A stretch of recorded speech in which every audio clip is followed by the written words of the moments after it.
ओम दुर्गा देव्यै नमः। जिस कारण से, जिस महिषासुर के वध के लिए दुर्गा माता अवतार ली थी, वो महिषासुर के विषय में आज हम जानते हैं। क्यों जगदम्बा माँ दुर्गा को प्रकट होना पड़ा? तो कहते हैं कि देखिए, महिषो नाम राजेंद्र चकार तप उत्तमम। महिषासुर नाम का एक राक्षस था जो घोर तपस्या किया। गत्वा हेमगिरो चोग्रम देव विस्मय कारकम।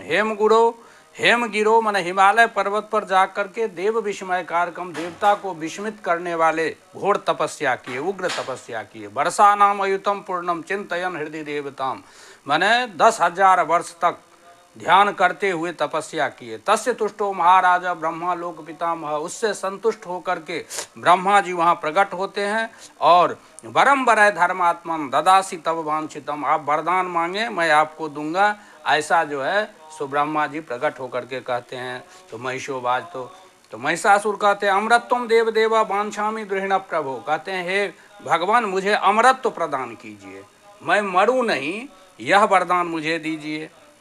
मृत्यु भयम न स्या तथा कुरु पितामह, क्योंकि इस संसार में चाहे आप कितनों बड़े पद पर चले जाएं, कितनों धनिक हो जाएं, कितनों सामर्थ्यवान हो जाएं, लेकिन एक मृत्यु ही ऐसा है जिसका डर भय हमेशा लोगों को बना रहता है।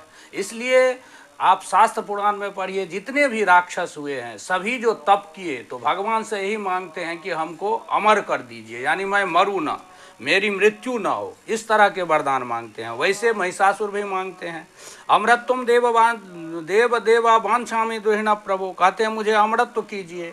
तो ब्रह्मा जी कहते हैं नहीं, उत्पन्नस्य च ध्रुवम मृत्युम ध्रुवम जन्म मृतस्य च, जैसा कि गीता में कहा गया है वैसे कि जो जन्म लिया है जातस्य ही ध्रुवो मृत्यु ध्रुवम जन्म मृतस्य च, ऐसा गीता में कहा गया है। उसी बात को यहाँ कहते हैं उत्पन्नस्य ध्रुवम मृत्यु ध्रुवम जन्म मृतस्य च, जो उत्पन्न हुआ है उसका मरना निश्चय है, जो मरा है उसका जन्म लेना निश्चय है। इसलिए नासा कालेन सर्वेशम प्राणिनाम दैत्य पुंगवा, कहते हैं दैत्य श्रेष्ठ, समय आने पर सभी प्राणियों को नाश होना ही है।